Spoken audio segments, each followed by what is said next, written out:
নমস্কার, আপনারা দেখছেন দ্য ইন্ডিপেন্ডেন্ট বেঙ্গল। আমি শিবম। বাংলাদেশের ইন্টারনাল পলিটিক্স এত দ্রুত গতিতে বদলাচ্ছে যে এর ফল কিন্তু আন্তর্জাতিক স্তরে এসেও পড়বে। ফল বা প্রভাব আপনারা যেভাবেই এই পুরো বিষয়টিকে ব্যাখ্যা করুন, আপনারা দেখবেন মোহাম্মদ ইউনূস কিন্তু এবার শক্তিশালী একটা জোট গড়তে চাইছে।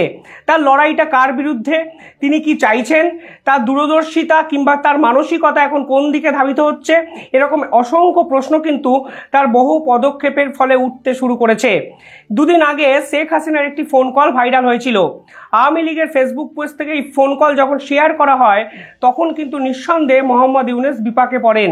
শেখ হাসিনা সেই ফোন কলে কি বলেছেন? শেখ হাসিনা বলেছেন, জুডিশিয়াল কমিটি আমি তৈরি করে দিয়েছিলাম, কিন্তু কেন এই জুডিশিয়াল কমিটির তদন্ত প্রক্রিয়া বন্ধ করে দিল মোহাম্মদ ইউনূস? অর্থাৎ এই ছাত্র আন্দোলনকে কেন্দ্র করে শেখ হাসিনা এবং ছাত্রদের মধ্যে সংঘর্ষের ফলে যারা মারা গেছিল এবং সেই মৃত ব্যক্তিদের পিছনে কোন সরকারি আধিকারিকদের গাফিলতি ছিল, এর জন্য কিন্তু তদন্ত প্রক্রিয়া যেন সুষ্ঠুভাবে হয় তার জন্য একটি জুডিশিয়াল কমিটি গড়েছিলেন শেখ হাসিনা। কিন্তু মোহাম্মদ ইউনূস যখন দায়িত্ব নেন তখন এই তদন্ত প্রক্রিয়া সম্পূর্ণভাবে বন্ধ করে দেন। অর্থাৎ যে ছাত্র আন্দোলনকে সামনে রেখে মোহাম্মদ ইউনূস ক্ষমতায় এসেছিলেন, সেই ছাত্র আন্দোলনের সঙ্গে জড়িত যারা মৃত্যুর মুখে ঢলে পড়েছিলেন, যারা নিপীড়িত হয়েছিলেন, কার্যত যারা পুলিশ সেনাবাহিনীর বিরুদ্ধে বারংবার করে এই হত্যালীলার অভিযোগ করেন, সেই কমিটি, সেই তদন্ত প্রক্রিয়ায় কিন্তু মোহাম্মদ ইউনূস বন্ধ করে দিয়েছেন। আর শেখ হাসিনা কিন্তু সেই কথাগুলোই একটি ভাইরাল ফোন কল একটি সেমিনার চলাকালীন একটি অডিও বার্তায় সকলকে জানিয়েছেন। অর্থাৎ শেখ হাসিনা কিন্তু বিরোধিতার জায়গা থেকে নিজের 100% প্রতি মুহূর্তে দিয়ে যাচ্ছেন। দেখুন, আমরা যারা আন্তর্জাতিক খোঁজ খবর রাখি, আন্তর্জাতিক এই বিষয়গুলো নিয়ে চর্চা করি, আমরা একটা কথা মনে প্রাণে বিশ্বাস করি, আপনি যখন ক্ষমতায় থাকবেন তখন আপনার দিক নির্দেশ কি হবে কিংবা দূরদর্শিতার উপর আপনার রাষ্ট্রের ভবিষ্যৎ নির্ভর করে। কিন্তু আপনি যখন ক্ষমতায় থাকবেন না, অর্থাৎ বিরোধিতার আসনে থাকবেন, তখন বিরোধী যে বক্তব্যগুলো আপনি দিচ্ছেন, সে বিরোধিতা স্ট্যান্ডগুলো যেগুলো নিচ্ছেন, তার উপরও কিন্তু আপনার রাজনৈতিক জীবনের ভবিষ্যৎ নির্ভর করে। এবং আপনার রাজনৈতিক জীবনের ভবিষ্যৎ যদি সুগঠিত হয় তাহলে কিন্তু আপনার পার্টিটা বাঁচবে। শেখ হাসিনা যদি 100 দিনের বিরোধী নেত্রী হিসাবে শেখ হাসিনাকে অ্যানালাইসিস করেন, তাহলে দেখবেন অন্তত শেখ হাসিনার প্রত্যেকটি কথায়, প্রত্যেকটি বার্তায় কিন্তু তিনি 100তে অন্তত লেটার মার্কস পেয়ে উত্তীর্ণ হতে পারেন। কখনো তিনি বাংলাদেশের সাধারণ মানুষের কথা সামনে এনেছেন, কখন তিনি পুলিশ প্রশাসন, সনাতনীদের উপর যে অত্যাচার করেছে সেগুলো সামনে এনেছেন, কখনো তিনি সেনাবাহিনীকে প্রচ্ছন্ন হুমকি দিয়ে বলেছেন, আমরা তো তোমাদের পদে বসিয়েছিলাম, কিন্তু তোমরা যেরকম কাজকর্ম করছো তা বাংলাদেশের ভাবমূর্তিকে নষ্ট করেছেন। কখনো আবার ইন্টারন্যাশনাল রিলেশনশিপ রক্ষা করার জন্য তিনি মোদি ভারতের পাশে সম্পর্ক মেনটেন করার সঙ্গে সঙ্গে ডোনাল্ড ট্রাম্পকে শুভেচ্ছা জানিয়েছেন। অর্থাৎ বিরোধিতার জায়গা থেকে শেখ হাসিনা কিন্তু 100তে নিশ্চিতভাবে 80 পেতেই পারেন। আর মোহাম্মদ ইউনূস কিন্তু এই সব কিছু বুঝেই শেখ হাসিনার মুখ বন্ধ করার একটা চেষ্টা করে যাচ্ছেন। তবে এবার এই ভিডিও কিন্তু শেখ হাসিনার প্রশংসা করার জন্য আমি বানাচ্ছি না, আমি যে সমীকরণগুলো তৈরি হচ্ছে সেগুলো শুধু আপনাদের সামনে তুলে ধরার চেষ্টা করছি। মোহাম্মদ ইউনূস বুঝতে পেরেছেন বাংলাদেশের বর্তমানে তার জন্য পতনের অন্যতম প্রধান কারণ হতে পারে দুটো। একটা হলো শেখ হাসিনার অনবরত এই ধরনের ভাষণ, যেগুলো বলে তিনি সাধারণ মানুষকে এখনো চার্জ আপ করে রাখার চেষ্টা করছেন।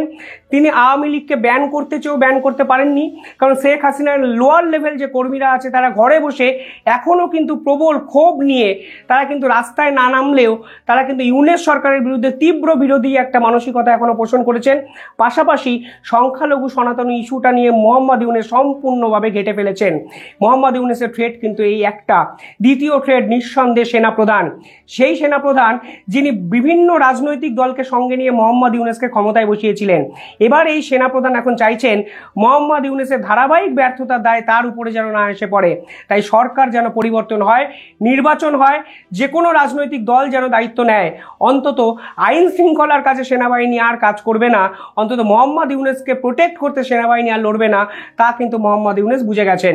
অর্থাৎ এই দুরকম সম্ভাবনা কিন্তু বাংলাদেশের ইন্টারনাল পলিটিক্সে তৈরি হয়েছে। আর এর জন্যই তিনি কিন্তু খালেদা জিয়ার সঙ্গে মঞ্চ শেয়ার করে বিএনপির ঘনিষ্ঠ হওয়ার চেষ্টা করছেন, কখনো ভারতের পক্ষে কথা বলে ভারতকে আবার পাশে চাইছেন। এবং আন্তর্জাতিক স্তরে মোহাম্মদ ইউনূসের যেরকমভাবে ইমেজ ছিল, সেই ইমেজ শেষ 100 দিনে যেভাবে নষ্ট হয়েছে সেই ইমেজ পুনরুদ্ধার করার চেষ্টা এবার তিনি করে যাচ্ছেন। অর্থাৎ সব মিলিয়ে আপনি যদি ইন্টারনাল পলিটিক্সের দৃষ্টিপটে দেখেন তাহলে প্রবল চাপের মুখে কিন্তু কার্যত পতনের দিকে একটু একটু করে এগিয়ে যাচ্ছে ইউনূসের এই অন্তর্বর্তীকালীন সরকার। আপনারা যদি বিভিন্ন মাধ্যমে খোঁজ খবর রাখেন তাহলে দেখতে পাবেন এই সমন্বয়ক এবং উপদেষ্টারা যেভাবে অ্যাটাকিং মোডে এর আগে কথা বলতো তারাও কিন্তু এবার আস্তে আস্তে নিজেদের কথার ভার্সান থেকে পিছিয়ে আসতে শুরু করেছে। অর্থাৎ ললাট লিখনটা তারা কিন্তু পড়তে শুরু করে দিয়েছে। কিছুদিন আগে তারা ভারত বিরোধী মন্তব্য করতেন, ভারতকে যাচ্ছে তাইভাবে অপমান করার চেষ্টা করতেন, কিন্তু এখন যখন তারা কথা বলছেন তারা বলছেন ভারতের সঙ্গে সম্পর্ক রাখতে চাই। অর্থাৎ ডোনাল্ড ট্রাম্পের মসনদে বসা এবং শেখ হাসিনার একাধিক বার্তা এই মোহাম্মদ ইউনূসের ইন্টারনাল পলিটিক্সটাও কিন্তু ঘেঁটে দিয়েছে এবং নিশ্চিতভাবে সেনাপ্রধান যেভাবে মোহাম্মদ ইউনূসকে সরাতে চাইছেন, যেভাবে পরিকল্পনা করছেন, তারপরে কিন্তু এই সরকারের স্থায়িত্বকরণ নিয়ে প্রশ্নচিহ্ন উঠতেই পারে। আর এখানেই কিন্তু একাধিক ক্ষেত্রে তিনি ড্যামেজ কন্ট্রোলের চেষ্টা করেছেন। তাহলে ইন্টারনাল পলিটিক্সের এই অবস্থা ঠিক যখন বাংলাদেশের মোহাম্মদ ইউনূসের ভবিষ্যৎ নিয়ে প্রশ্নচিহ্ন তুলেছে তখন মোহাম্মদ ইউনূস চাইছেন আন্তর্জাতিক স্তরে যেন তার সঙ্গে একটি শক্তিশালী জোট তৈরি হয়। কিন্তু শেখ হাসিনা কিন্তু পার্টিকুলারলি সেই জায়গাটাও বিভিন্ন ক্ষেত্রে ড্যামেজ করে দিয়েছেন মোহাম্মদ ইউনূসের। শেখ হাসিনার সঙ্গে ডোনাল্ড ট্রাম্পের অত্যন্ত ভালো সম্পর্ক, তা আপনারা আগেই জানেন। এর পাল্টা একটি ন্যারেটিভ তৈরি করার চেষ্টা করেছেন মোহাম্মদ ইউনূস। বলেছিলেন আমেরিকার মসনদে যেই থাকুক বাংলাদেশের সঙ্গে এর কোনো লেনাদেনা নেই। কিন্তু সেই মোহাম্মদ ইউনূস কালকে কি বললে জানেন? তিনি বললেন ডোনাল্ড ট্রাম্প হলো ব্যবসায়ী এবং আমরা এরকম একজন ব্যবসায়ী পার্টনারই চাই। অর্থাৎ ডোনাল্ড ট্রাম্পের সঙ্গে সম্পর্ক ভালো করতে চায় মোহাম্মদ ইউনূসের সরকার। যে সরকার এক সময় বলেছিল আমেরিকার পররাষ্ট্র নীতির উপর বাংলাদেশের ভবিষ্যৎ নির্ভর করে না, ডোনাল্ড ট্রাম্পের প্রেসক্রিপশন অনুযায়ী বাংলাদেশ চলবে না, সেই ডোনাল্ড ট্রাম্পকে কার্যত ভূয়সী প্রশংসা বার্তায় ভরিয়ে দিল মোহাম্মদ ইউনূস। তিনি বললেন ডোনাল্ড ট্রাম্প ব্যবসা ভালো বোঝেন, বাংলাদেশের সঙ্গে ব্যবসায়ী সম্পর্ক ডোনাল্ড ট্রাম্প ভবিষ্যতে নিয়ে আসবেন। এমনকি ডোনাল্ড ট্রাম্পের যে পার্টি সেই রিপাবলিকানে আমার অনেক বন্ধু আছে, অর্থাৎ ডোনাল্ড ট্রাম্প আমারও বন্ধু, এই রকম একটি ন্যারেটিভ কিন্তু বাংলাদেশের মার্কেটে কার্যত ভাসিয়ে দিলেন মোহাম্মদ ইউনূস। কিন্তু যে কথাগুলো উনি বললেন না, সেই ডোনাল্ড ট্রাম্পকে এড়িয়ে তিনি আমেরিকা সফরে এইবার জাতিসংঘে যখন গেছিলেন তখন আলেকজান্ডার সরোসের সঙ্গে মিটিং করেছেন। সেই আলেকজান্ডার সরোস হলো জর্জ সরোসের ছেলে। সেই জর্জ সরোস কিন্তু ডোনাল্ড ট্রাম্পকে দিনের পর দিন কেস দিয়ে গেছেন। অর্থাৎ ডোনাল্ড ট্রাম্পের সঙ্গে সম্পর্ক যেভাবে অবনতি মোহাম্মদ ইউনূসের হয়েছিল, এখন কিন্তু সম্পূর্ণভাবে 180 ডিগ্রি ঘুরে সেই আওয়ামী লীগ এবং সেনাপ্রধানকে থামাতে কার্যত ডোনাল্ড ট্রাম্পের আশ্রয় নিতে শুরু করেছেন এই মোহাম্মদ ইউনূস। ডিসেম্বরে পররাষ্ট্র সচিবের সঙ্গে, ভারতের পররাষ্ট্র সচিবের সঙ্গে বাংলাদেশের পররাষ্ট্র সচিবের একটি মিটিং হচ্ছে। এতদিন পর হঠাৎ করে বাংলাদেশ সরকারের মনে হলো পররাষ্ট্র নীতি নিয়ে ভারতের সঙ্গে কথা বলা উচিত। অথচ তারা বলেছিলেন ভারতের পররাষ্ট্র নীতির উপর বাংলাদেশের কিচ্ছু ডিপেন্ড করে না। এর আগে তারা একটু সুকৌশলে সার্কের একটি মিটিং করতে চেয়েছিলেন, অর্থাৎ পাকিস্তানকে পাশে নিয়ে তারা তখন চেয়েছিলেন যদি সার্কের একটা মিটিং করে ভারতকে কোণঠাসা করে দেওয়া যায়। কারণ সেই সার্কের মিটিং কিন্তু পাকিস্তান থাকে বলে ভারত অ্যাটেন্ড করে না। শেখ হাসিনা কিন্তু ভারতবর্ষের সরকারকে সাপোর্ট করেছিল। শেখ হাসিনাও বলেছিলেন কোনো সন্ত্রাসবাদী সংগঠনের সঙ্গে কোনোভাবে বাংলাদেশ অ্যাটাচ হবে না।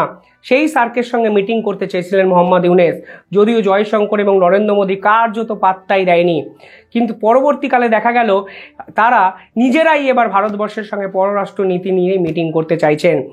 ভারতের অন্যতম প্রতিবেশী দেশ বাংলাদেশ এবং বাংলাদেশের একমাত্র প্রতিবেশী দেশ ভারতবর্ষ একে অপরের সঙ্গে এই প্রথমবার সরকার পালাবদলের পর যদি ডিসেম্বরে মিটিং করে তাহলে কিন্তু সেটা এক ঐতিহাসিক মিটিংও হতে পারে।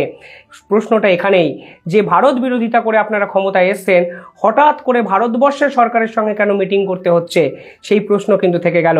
যদিও ভারত এই মিটিংয়ের এখনও অফিসিয়াল কনফার্মেশন জানায়নি, কিন্তু এই মিটিংয়ে যদি অফিসিয়াল কনফার্মেশন আসেও তাহলে নিশ্চিতভাবে বলা চলে জয়শঙ্কর কিন্তু এই মিটিংয়ে সশরীরে কতটা থাকবেন তা কিন্তু একটা প্রশ্নবোধক চিহ্নের মধ্যেই আছে। কারণ ভারত বারংবার করে সংখ্যালঘু ইস্যু নিয়ে বাংলাদেশের উপর ক্ষিপ্ত। এই সংখ্যালঘু সনাতনী পার্টিকুলার এই নির্যাতনের ইস্যুটা যেভাবে ইউনূস সরকার এবং তার সেনাবাহিনী ডিল করেছে তাতে কিন্তু আন্তর্জাতিক স্তরে বাংলাদেশের গরিমা নষ্ট হয়েছে। ঠিক সেই প্রেক্ষাপটে দাঁড়িয়ে সংখ্যালঘু ইস্যুতে পাল্টা দেওয়ার জন্য অন্তত ভারতবর্ষ যদি এই মিটিং থেকে জয়শঙ্করকে উইথড্র করে নিতে বাধ্য করে তাহলে কিন্তু নিঃসন্দেহে ইউনূসের পররাষ্ট্রনীতি যেভাবে রিফর্ম করার উনি চেষ্টা করছেন তাতে একটা জোর ধাক্কা লাগবে। আরও একটা কথা আমার মনে হচ্ছে, কারণ কালকে একটি নিউজ বিভিন্ন বিশ্বের বিভিন্ন তাবড় তাবড় মিডিয়ায় প্রকাশিত হয়েছে। ভারত সফরে আসছেন পুতিন, অর্থাৎ রাশিয়ার সঙ্গে ভারতের যে সম্পর্ক তা ভবিষ্যতে গোটা বিশ্বকে রুল করতে পারে এরকম মনে করছেন আন্তর্জাতিক মহল। ব্রিক্সের সম্মেলনে আপনারা দেখেছেন পুতিন কিভাবে দায়িত্ব নিয়ে ভারত এবং চায়নার মধ্যে সম্পর্ক তৈরি করে দিয়েছে ভালো। আর এরপরে চায়না এবং ভারত কিন্তু একই বিন্দুতে অবস্থান করছে অন্তত লাদাখ ইস্যু নিয়ে। আর অন্যদিকে যদি দেখেন ডোনাল্ড ট্রাম্পের আমেরিকাও কিন্তু বাংলাদেশ ইস্যুতে ক্ষিপ্ত। আর এখানেই মোহাম্মদ ইউনূস ভাবছেন যদি পুতিন ভারতে আসেন এবং বাংলাদেশ সংক্রান্ত একাধিক বিষয় নিয়ে চর্চা করেন তাহলে নিঃসন্দেহে হয়তো পুতিনের পররাষ্ট্র নীতিও বাংলাদেশের বিপক্ষে যেতে পারে। এই পুতিনের সঙ্গে কিন্তু অত্যন্ত ভালো সম্পর্ক মেনটেন করতেন শেখ হাসিনা, তাই হয়তো পুতিনের এই সরকার রাশিয়া বাংলাদেশকে বিপুল পরিমাণ টাকা লোন দিত যেন বাংলাদেশের আর্থিক রিফর্মেশন ইকোনমিক্যাল স্ট্রাকচার ডেভেলপমেন্ট হয়। কিন্তু এই ইউনূস সরকার ক্ষমতায় আসার পর পুতিন কিন্তু এখনো অবধি একটাও কোনো স্টেটমেন্ট সরকারিভাবে দেয়নি। অথচ এই পুতিনের সঙ্গে সম্পর্ক একসময় কিন্তু বাংলাদেশের ভালো ছিল, কিন্তু বর্তমান রাজনৈতিক প্রেক্ষাপটে ডোনাল্ড ট্রাম্প যখন ইউনূসের হাতছাড়া হয়ে গেছে তখন মোহাম্মদ ইউনূস কিন্তু চাইবেন পুতিনের সঙ্গে সম্পর্ক তৈরি করতে। সেটা কতটা সম্ভব হবে সেটা কিন্তু একটা প্রশ্নবোধক চিহ্নের মধ্যে আসছে, কারণ পুতিন কিন্তু ভারতের সঙ্গে মিটিং করবেন, অর্থাৎ ভারত বাংলাদেশ সংক্রান্ত বিষয়ে কি মার্কশিট দেবেন, কি তথ্য পুতিনকে দেবেন তার উপরে কিন্তু আন্তর্জাতিক মহল ভীষণ মাত্রায় উদ্গ্রীব। অর্থাৎ একদিকে যখন ডোনাল্ড ট্রাম্পের ভূয়সী প্রশংসা করে আমেরিকাকে পাশে চাইছেন ইউনূস, ঠিক তখনই রাশিয়ার সঙ্গে ভারতের মিটিংয়ের পর ইউনূসের অবস্থান কি হয় সেটাও কিন্তু এই পুরো সমীকরণের অন্যতম গুরুত্বপূর্ণ অংশ বলে আমার মনে হয়।